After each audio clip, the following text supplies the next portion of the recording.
Welcome to the Cabral Concept, where board-certified naturopath and integrative health practitioner Dr. Stephen Cabral shares how he was diagnosed at the age of 17 with a life-altering illness and given no hope for recovery. It was only after studying and traveling all over the world did he discover how to combine ancient Ayurvedic healing practices with state-of-the-art naturopathic and functional medicine to fully rebalance the body and re-energize it with life. It's time to discover how to get well, lose weight, and finally feel alive again. And now, here's your host, Dr. Stephen Cabral.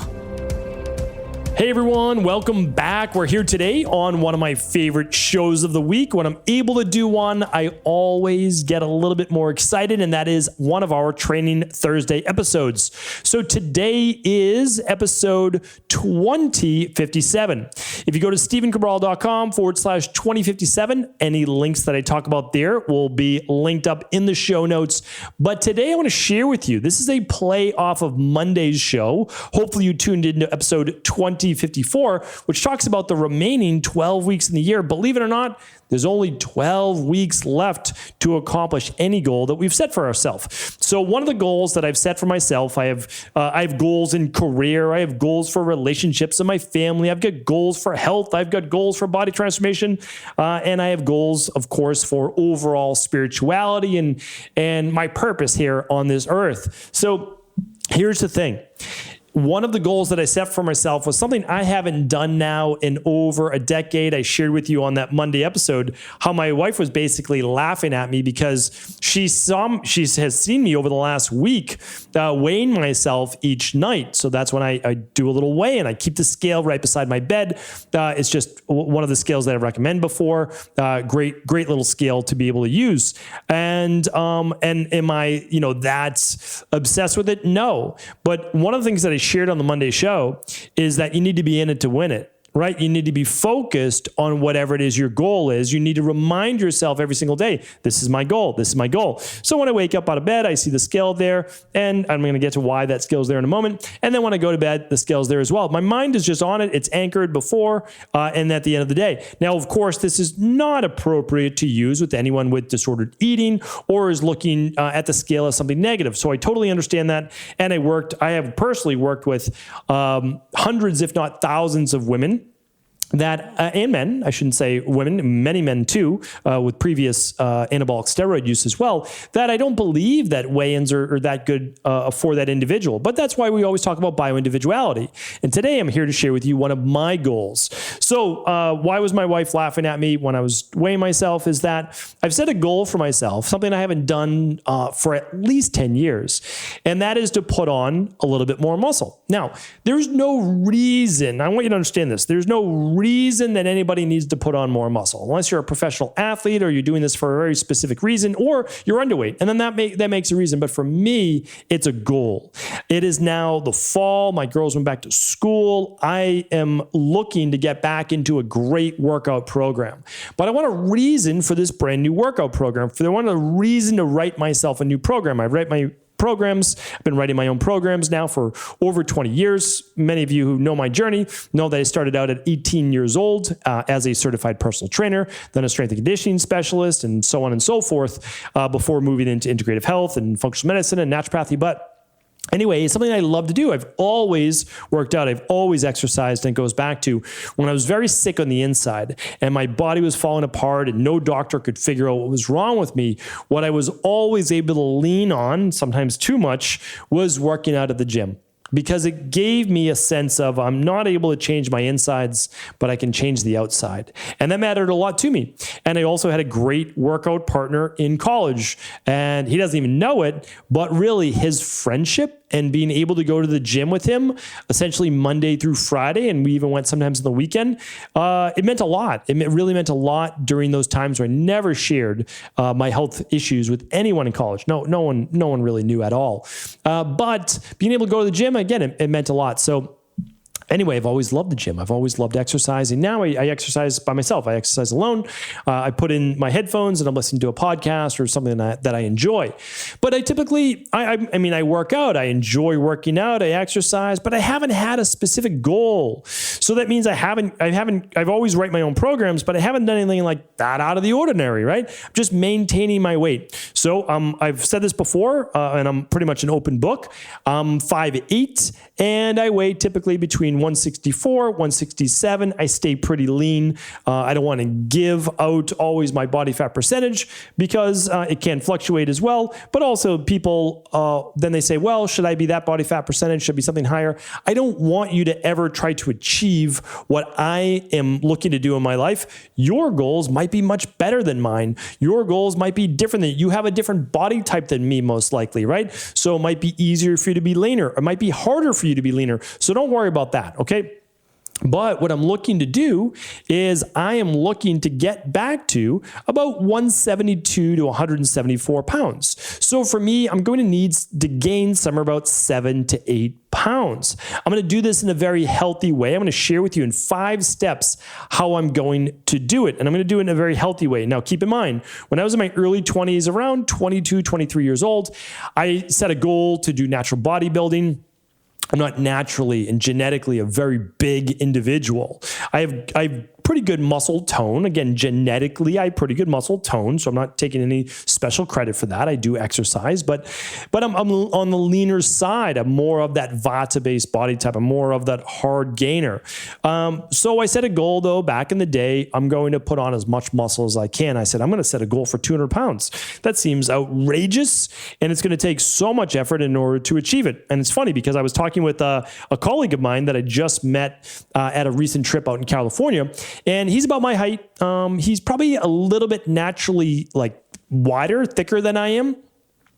And I told him, I was like, I got to just 196 and a half pounds and my body was like, no more, you can't do it anymore.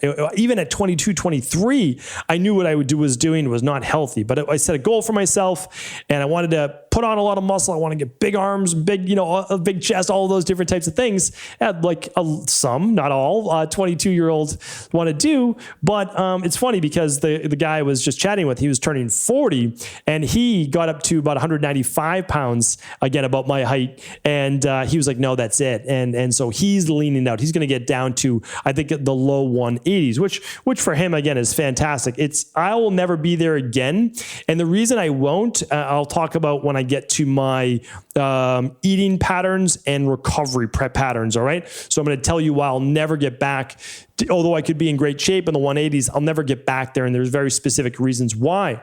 However, I've set a goal for myself, and that's step 1. So really, really important. I'm going to give you the 5 tricks that I use to put on muscle while maintaining my health. Really important. I could get back to 200 pounds. Remember, you can manipulate your body in any way. That's what I want to share with you. That's the point of today's podcast. The point of today's podcast, you might not want to put on any muscle, or you might actually want to lose weight. So you're saying, why would I listen to the show?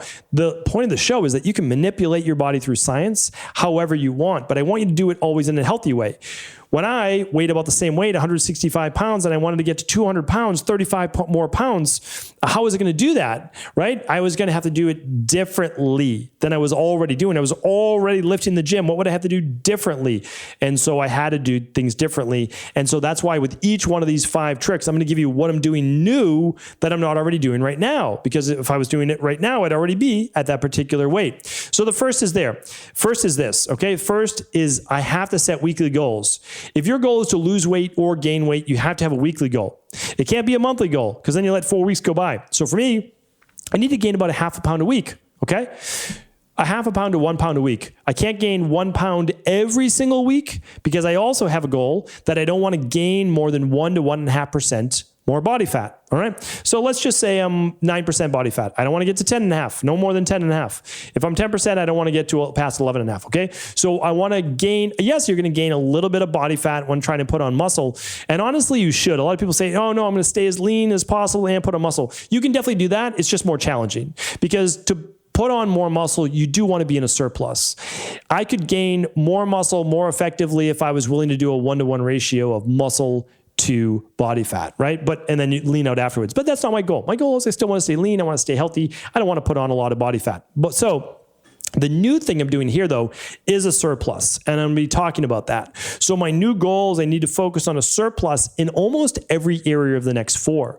And I need to be doing that consistently. Consistency, and that's why weekly goals, and that's why that scale is beside my bed is what's important. Am I going to gain a half a pound every single day? No. Most likely on a daily basis, my weight's not going to change. So why do I have the scale there? Because I want to look at simply the average over the week. The average over the week might be up a pound, down a pound, up a pound, down a pound. But at the end of the week, I want to see my average. Well, overall average is about a half a pound more per week. That's what I'm looking for. So remember, it's cumulative. After a month, I'll be up 2 pounds, maybe 3 pounds. So that's really what I'm looking for. And I get to assess on a daily and weekly basis. Now I get to assess my health on a daily and weekly basis as well. If I'm overtraining and feeling tired and groggy the next day, I know I'm overtraining. If I'm feeling a little bit more inflamed and have brain fog, I need to dial it back. So remember, I'm never willing to sacrifice my health ever again for body transformation, and neither should you, whether you're gaining weight or losing weight. All right. So the second one is this: eating. I need to eat differently. I currently have 3 meals per day: breakfast, lunch, and dinner. If you want to hear about my simple nutrition plan that I follow every single day and have for many years now, that allows me to have tons of energy and be healthier every single year than I was the year before, and I've always been feeling good for many, many years, you can go back to a day in the life of my Mediterranean diet. We'll try to link that up for you today at episode 2056. It is beautiful in its simplicity. If you're looking for something complicated, this is not that area, because your food and your nutrition should not be complicated. So the difference is, though, how are you going to gain a half a pound a week? Well, here's the thing. I'm going to add 1 more meal per day. Many of you heard I was adding a mid-afternoon smoothie during my testing for a continuous glucose monitor and my glucose. Okay, here's how I'm going to do that. I'm going to be adding in 1 more shake a day. I do my smoothie for breakfast with some oatmeal. I have my lunch. I have my dinner. Easy, done. 14-hour intermittent fast a day. Not changing that. What am I doing? Okay, I'm doing every day, so not some days, every day smoothie mid-afternoon. Now, the mid-afternoon is going to coincide with my workout. My workout is usually around 4:30 p.m. So the shake is actually just going to be about an hour or so to an hour and a half before dinner, because after I finish my workout, I have dinner with my family. So I will have a little bit more of a glucose spike, but the glucose spike is actually going to help with muscle building, because if you're increasing insulin, believe it or not, you're actually going to help with protein synthesis, and you're going to help with uptake to the muscles. I'm also doing it during the workout, so an intra-workout shake or a peri-workout shake, whatever you like to call it, a peri-meal or intra-meal during your workout. And the reason I'm doing that, obviously, it's easy to digest as a smoothie, but I can very easily control that. It's going to be a 400 to 500 calorie shake. That's it. I'm going to get that through fruit and my extra protein per day, which I'll talk about during my recovery phase. So this is super easy to do, honestly, and it's not going to give me a really 4th spike in glucose per day, because I'm taking it when I'm actually utilizing glucose during my workout, and I'm having dinner just that hour later. So it'd be more of an extended curve. So I'm very happy with that. You have to make some compromises somewhere, and I'm good with that. And honestly, I've loved having that extra smoothie during mid-afternoon. For a lot of people, they just do the daily nutritional support without any carbs. They just do that by itself. Even when looking to lose weight, I'm doing mine with carbs. I'm adding 2 cups of fruit to that. So I'm getting extra protein. I'll talk about that during my recovery.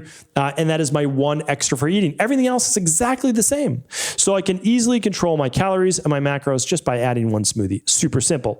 Now, if I'm not gaining the weight that I want, what do? Add a little bit more, right? Now, what if I'm gaining too much? I add a little bit less to that smoothie, right? Easy. I can move it from 2 cups of fruit down to 1.5 to 1, whatever I decide. Okay. Now, the third trick or tip is this. Again, I don't want to call it a trick. Is more like, it's what I do to get that size back on. And I guess the trick is that a lot of people know it, but they're not willing to follow it, right? And it's all about consistency. So consistency with eating every single day is that shake. The only day I'll tell you that there wouldn't be is, let's say on Saturday night that I'm going out to dinner and I'm going to have dessert, or that's going to be my flex meal. I don't need the shake then, because I'm going to have an extra 500 calories, trust me, at that meal. All right. The next one, number 3, is training. So I already train 4 days a week. I already train Monday, Wednesday, Friday, and a weekend day. So that's normal for me. I'm actually doing 2 days on, 1 day off. So this is going to be a little bit different for me. So I'm going to do Monday, Tuesday, Wednesday off, Thursday, Friday on, and then Saturday is most likely going to be my pool swim, which I've been enjoying as well. And I'm in warmer weather, so I'm going to be able to do that. But what's going to be new is not just the 2 on, 1 day off, which I've really found to be great for my body, is that I'm actually changing my workout programs. Previously, I was doing full body workouts. Full body workouts for the average individual with great goals of staying in great shape, I highly recommend. Full body workouts are absolutely where it's at. No doubt about it. Most people should be doing a full body workout, a push and a pull for upper and lower body, some type of core-based movement. You're good to go. It's a great way to do workouts. Honestly, that's what it is. Now, if you're doing 4 to 5 days a week, though, you can actually start to get into splits. And I've talked about that on previous Training Thursdays. So I will be doing a little bit of a split with upper and lower body. All right. So it's going to allow me to do more exercises, which means more volume for a particular muscle group. So for example, previously I could only do 1 exercise for chest, 1 for back, 1 for quads, 1 for hamstrings, not just quads, of course, but push-based movements, and then pull for the lower body would be like hamstrings, glutes. So what I'm going to be able to do is 2 great compound movements for, let's say, chest, 2 great compound movements for back, and then I can finish the workout with whatever decide in there, some dips or chin-ups, whatever I'd like. So that's going to be different. And then the other thing is that there's going to be literally no small movements. So for those people new to working out, this might sound a little bit different, but everything is going to be a compound movement. So everything is either let's say a barbell squat, a barbell Romanian deadlift. That's another thing I'm adding in is barbell, so I can carry a heavier load. So there's more weight on each particular muscle. So before, I might do dumbbell front squats. Okay. So if you're doing dumbbell front squats, maybe you're doing a goblet squat, maybe you're using dumbbells, maybe you're holding like 40s, 50s, right? Okay, great. So that's, it's 100 pounds maybe you might be holding. Again, these numbers might be outrageous. The number doesn't matter. If you switch to barbell, you're going to be able to double the weight, because the load is just that much easier to carry on you without the stabilization of the smaller joints, like a dumbbell front squat, where you need to start to stabilize with elbows and shoulder joints. So if I put a barbell on my back, I'm able to go from 100 pounds to 200 pounds, right? So I'm able to do that. It's not going to be the same exact for every individual, but the barbells are absolutely going to make a huge difference. I'm going to be able to, again, go from like 50s or 60s for Romanian deadlifts with dumbbells, which I was perfectly happy with doing before, to now doubling that for my Romanian deadlifts, which is going to get what? It's going to overload those larger muscles to a far greater degree, which is going to cause them to do what? Grow, right? That's the goal. Specific adaptation to imposed demand. I've been talking about that for many years, but I'm going to force my muscles to grow. Now, a lot of people might say, how could you possibly put on that much muscle in that little period of time? Well, the thing is, my body's already been there before. It's been 10 years, definitely. It's been more than 10 years, probably, if we're being honest. But I also haven't been doing these big compound movements as well. So that's going to be a game changer there too. Combine that with my intra workout, my peri-workout smoothie. It's going to be a big thing. I'm going to be taking down my cardio just a bit to about 20 minutes twice a week for my aerobic cardio, but I'll still be getting in my 10,000 steps every single day. All right, my 4th trick is sleep. Now, I'm already getting 10 p.m. to 5:30 a.m. every single day, Monday through Friday. And then on the weekends, I'm basically sleeping from 10 to about 6:30, right? Sometimes even 7, but that's unlikely and very, very rare. But I let myself sleep in on the weekend, but typically it's 6:30. I still get up at 6:30. I don't want you to think that I get up at 7. That's very, very rare. A couple of reasons. One, as I still like to be up before the rest of my family. So let's say they're getting up at 7:30 on the weekend. I still like an hour to myself. So again, I like to get up at 6:30 at the latest. And then also my dog, my French bulldog, who's now almost almost 11 years old, not quite, he lets me know it's time to go out. So I'm getting up no matter what, that at the very latest. So here's the thing though, is that you need sleep to be in more of an anabolic environment. So my 10 p.m. at night to 7:30 is not really going to cut it. That's 7.5 hours of sleep. I really need that 8. So how am I going to get that much more sleep if I'm training that much more in my workouts and that much heavier? So the goal is to get to bed at 9:30 p.m. so I can still wake up at 5:30. What I'm going to do though is I'm going to allow myself to sleep for 8 hours. So I really like my 5:30 a.m. wake up time. So if I have to push it to 6, I'm not going to be as happy because again, I'm making sure that I have my time before 7 a.m. when it's a school day and the family's up by 7. So what I'm going to do is I'm going to try to keep that to 5:30 and just get to bed by 9:30. Now, if I don't get to bed by 9:30, if it's still 10, I'll let myself sleep till 6. So that's my goal. And I'll still get my more on the weekend, which will be more like 8 to 8.5 hours. All right. So the last one is this. It is recovery. All right. Every single day right now, I do my daily foundational protocol level 2 or level 3. Level 3 is typical because I use the enzymes. Okay. So I do that every single day. I think I don't know. I would go to, let's see, if people ask me what it is, stevencabral.com/DFP. Let's see if that's what it is. It should be. Yes, it is. Okay. So that's what I do every single day. And then if we go to stevencabral.com/immunity, that's the immunity protocol I do every day, especially during the fall and winter.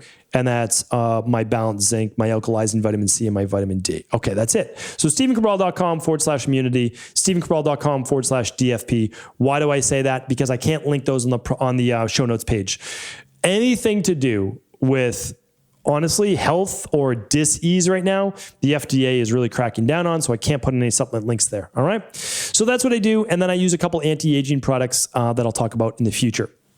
So that's what I do every day. So what am I doing different? What's new for recovery that's going to get me past the current state that I typically maintain? Well, what I'm going to do is add an extra 20 to 25 grams of protein a day.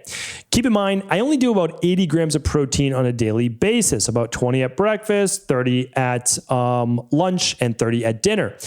And that's not a lot of protein. It's really not, but honestly, it's better to keep your protein at less than 20% of your total calories for the day in terms of longevity and overall health. So what does that mean? Well, I'm still increasing calories. I'm still keeping my protein to about 20% now, but my protein is going to go to 100 grams a day. If I really wanted to get up to 172 to 174 faster, and it would much more ease, I would take in about 140 to 150 grams of protein a day. However, as I said, I'm not willing to compromise any parts of my health or my digestion or anything. So you'll definitely put on more muscle faster if you add more protein, but I'm just not going to. One thing I will also not be using is creatine or extra glutamine unless I use it. Do I think there's anything wrong with using creatine or glutamine? No, 100% not at all. I mean, I get glutamine every day inside of my nutritional supplement shake, but I'm talking like 5 to 10 grams a day of glutamine and another 5 grams a day of creatine. They both work. They're both safe for most people and they're fantastic, but I'm not going to use them personally unless I need to. And then I'm going to keep them in my back pocket that last month in order to make my goal if I need to. All right. The other new thing I'm going to do for recovery, since I'm already doing sauna, I love sauna, it's something that I do, is I should be better at this. And I'm going to make a little confession. I don't do enough stretching during the day. I don't do enough foam rolling. So 10 minutes at night when my kids go to bed, my wife and I might be watching a little TV, whatever it is. I'm going to do 10 minutes stretching, foam rolling. How am I going to remember to do this? I'm going to put, much to my wife's dismay, I'm going to put a little half foam roller and then a stretching mat, a padded mat behind the couch. And so we'll see if I get away with it. And then that will kind of trigger me. Coach means stretching, get on the floor, stretch, then you can hop back on the couch. So that's what I'm going to do. And then one longer foam rolling session per week, ideally after a leg day to really get to really increase the recovery. And I would love to make this happen. Don't know if I'm going to, but I would love to make this happen because of time. Time's the only thing that wouldn't allow it. Is 1 to 2 massages per month. All right, 1 to 2 massages per month in order to help with recovery. I don't know that I'm gonna make this happen, but I'm definitely gonna do my foam rolling, but I would love to get in those 1 or 2 massages per month. A lot of people ask me about cold baths. I personally don't do cold baths. It's not right for my body. It doesn't mean it's not right for yours. I've talked about the efficacy before. I do saunas instead. I have very high levels of excitatory neurotransmitters in my body, which I'm appreciative of. I have to keep them in check. But I don't need to spike those anymore with a cold bath. So that's why I don't do it. Could be great for you for recovery. I prefer stretching, foam rolling, massage, sauna, lots of good nutrition, good nutritional supplements. So that's what I'm doing. I know it was just kind of an overall synopsis, but I love taking fitness-based questions. If you have questions, you can always write in, of course. You can leave a comment on Instagram. You can leave a comment on YouTube. And you can also write in at Ask Cabral. That's just stevencabral.com/Ask Cabral. Hopefully this show was helpful. Of course, if it was, please do feel free to share it with anyone else you believe it could serve. And I will talk with you soon. Take care, everyone. Thanks so much for tuning into today's show. It was a real pleasure being able to spend these past 20 minutes or so with you. And before you go, I want to make sure that you're always up to date on what we have going on over at Equalife, which is our integrative health, functional medicine-based virtual company, helping people all over the world in order to be able to rebalance their body, get to the root cause of what they're suffering from, and then go on to live the life that they love. So what I want to do is just share with you really simply, we're giving away one of the most popular products we have in order to boost the immune system, keep your immune system healthy all fall and winter long. And that is a functional medicine zinc. That means it's functional medicine formulated. So it's formulated to actually work. It's formulated to have the exact dosage that it says in the bottle, and it's been third-party tested. So we are giving you a 25 milligram zinc picolinate product called FM Zinc, completely free on us. It is 60 capsules, so it will last you 2 months. This is a $30 value, completely free on all qualifying orders over $129. And yes, this ships worldwide. Head on over to stevencabral.com/zinc for this particular offer. Again, that's stevencabral.com/zinc and get your free bottle while supplies last.